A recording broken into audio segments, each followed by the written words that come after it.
민심의 향방을 읽을 수 있는 여론조사를 갖고 좀 두 분의 의견을 들어보려고 하는데요.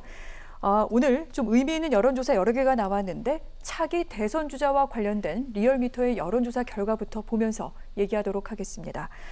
윤석열 총장이 이재명 경기도지사, 이낙연 민주당 대표를 오차범위 밖으로 제치고 1위를 기록했습니다. 윤석열 총장 23.9%, 이낙연 대표, 이재명 지사는 18.2%로 동률입니다. 이어서 홍준표, 안철수, 추미애 장관 등의 순인데 이 같은 내용은요. 사실은 21일부터 24일까지 조사가 됐습니다. 24일 밤에 나온 이 법원의 결정이 반영된 것은 아닙니다. 조사기관 리얼미터 표본 오차는 플러스 마이너스 2.2%포인트, 95% 신뢰 수준입니다. 자, 방금 조사 일시를 말씀드렸는데 그렇기 때문에 윤 총장의 지지율이 이번 주나 다음 주에 다시 한번 더 올라갈 수도 있다. 뭐 이런 얘기가 나오기도 합니다. 소장님 어떻습니까? 리얼미터 기준이라면 조금 더 상승할 거라고 보여져요. 네. 그렇다고 해서 뭐 30%를 넘거나 이러지는 않을 것 같고요. 한 25% 내외에서 당분간 고착화될 것 같다라는 생각이 듭니다. 왜냐하면 각 지역별, 연령별, 계층별로 이미 얻을 수 있는 수치는 최대한 얻었다라고 좀 보여져요. 그러니까 예를 들면은 서울, 경기, 충청에서 대략 25%가 나오고 있거든요. 그리고 뭐 40대, 60대 이쪽에서도 한 25%가 나와요. 네.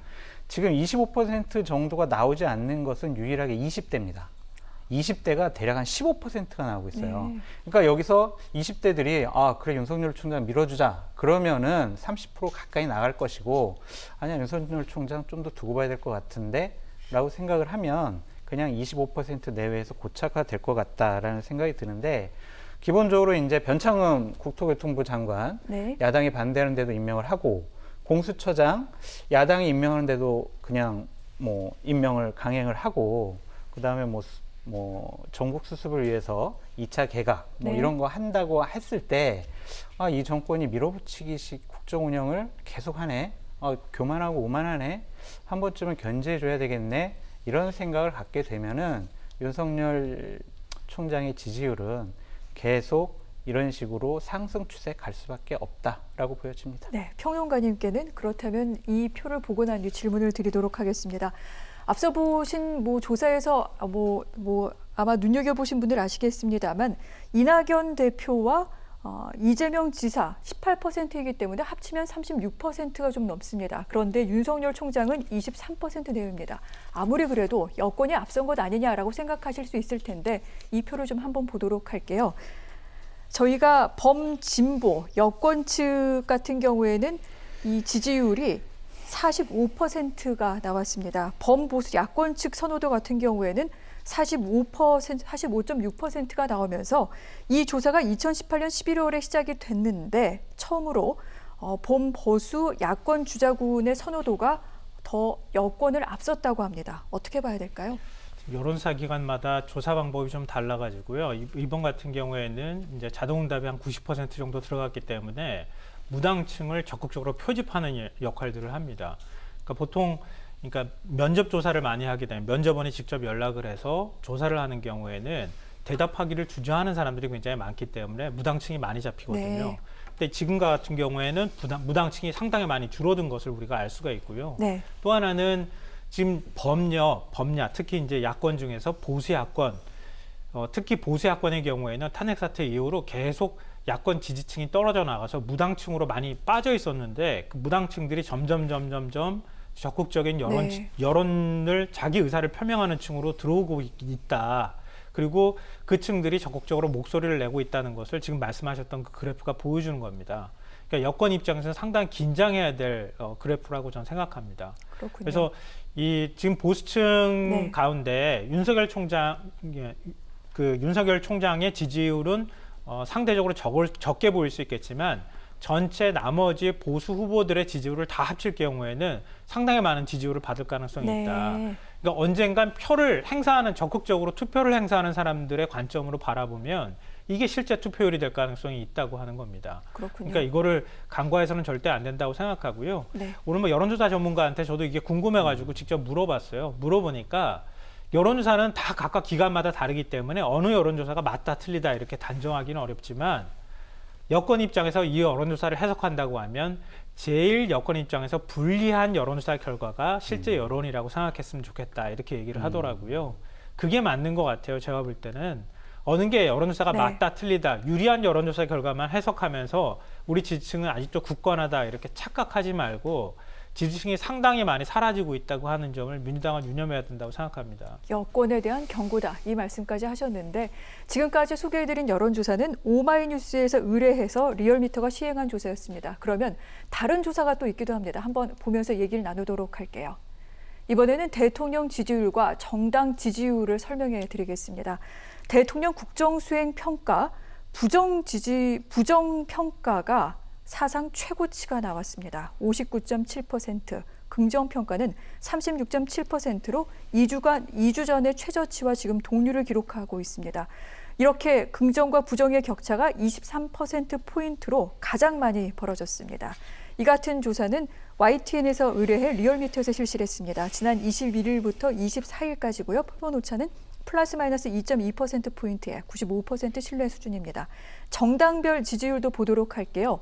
국민의힘이 가장 많은 지지를 받았습니다. 지난주보다 2% 넘게 오르며 33.8%, 민주당은 1.3%포인트 빠지면서 29.3, 이어서 열린민주당, 국민의당, 정의당의 순위기도 합니다. 시간이 많지 않아서 두 분께 각각 짧게 질문 하나씩만 드려야 될 것 같습니다. 국민의힘이 상당히 그래도 지금 계속해서 지지율이 오르는 추세인 것 같습니다. 왜 그럴까요? 민주당이 못해서 그렇죠. 그리고 국민의힘이 잘못하지 않아서 그렇다고 보여집니다. 네. 민심이 되게 이상해지고 있다, 바뀌어지고 있다는 것은 각종 여론조사를 통해서 한 2달 전부터 나오기 시작을 했어요. 밤중에 커브길을 지금 운전하고 가고 있습니다. 앞을 보고 운전해야 되는데 백미러를 보고 운전하고 있어요. 사고 납니다. 민심은요, 물과 같아요. 자꾸 움켜쥐려고 하면은요, 네. 손가락 사이로 다 빠져나갑니다. 두 손으로 이렇게 모아서 받들어야 돼요. 그런데 그냥 민심을 이겨보려고 그러는 것 같아요. 여론 흐름이 안 좋아지는데도 우리가 여기서 밀리면 죽어 라고 생각을 하는 것 같아요. 민심은 따라야지 안 죽습니다. 거부하거나 뭐 반항을 하거나 네. 역행하거나 이러면은요, 정말 큰일 납니다. 그러면서 나중에 꼭 후회해요.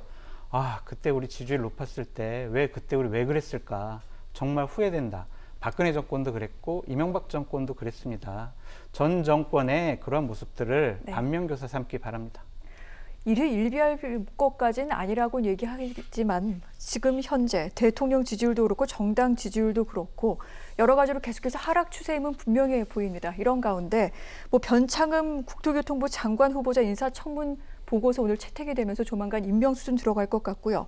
공수처장도 뭐 임명되지 않을까 싶기도 한데 이 같은 일련의 일들이 앞으로 민주당에는 어떤 영향을 미치게 될까요? 민주당한테 그렇게 좋은 호재는 별로 없어요. 지금. 네. 그리고 집권 후반기로 가면 갈수록 호재는 별로 없죠.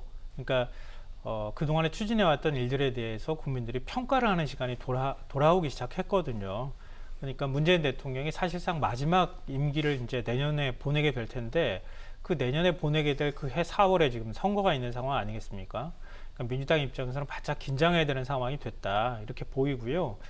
그러니까 무언가를 위해서 싸워요. 싸우다 보니까 싸움에 집착하다가 보니까 왜 싸우는지를 몰라요. 네. 지금 민주당이 좀 그런 양상인 것 같아요. 제가 보니까 윤석열 검찰총장하고 왜 싸웠습니까? 검찰개혁에 저항하기 때문에 절제된 검찰권 행사하지 않고 마치 자기한테 권력이 있는 것처럼 착각하면서 싸우기 때문에 우리는 싸워야 된다. 이런 식의 생각들을 했던 거예요. 근데 싸우다 보니까 윤석열이라는 사람하고만 싸워요. 검찰 개혁에 저항하는 것을 어떻게 그럼 혁파해 나갈 것인지 제도적 개혁을 고민하던가 이렇게 나갔어야 하는데 어느 순간부터인가 싸움 그 자체에 매몰되기 시작했다. 민주당은 이제 그 싸움 그 자체에 매몰되지 말고 네. 왜 우리가 싸워야 되는지 생각할 시간이 됐다. 그러니까 싸움에만 매달리지 말고 검찰 개혁의 본질이 무엇인지를 좀 고민하는. 그리고 국민들이 여론이 만약에 바뀌고 있다고 생각하면 네. 왜 바뀌고 있는지, 왜 우리가 지금 집권 여당으로서 평가를 이렇게 받고 있는지에 대해서 정말 숙고하고 고민해야 될 때가 왔다고 저는 생각합니다.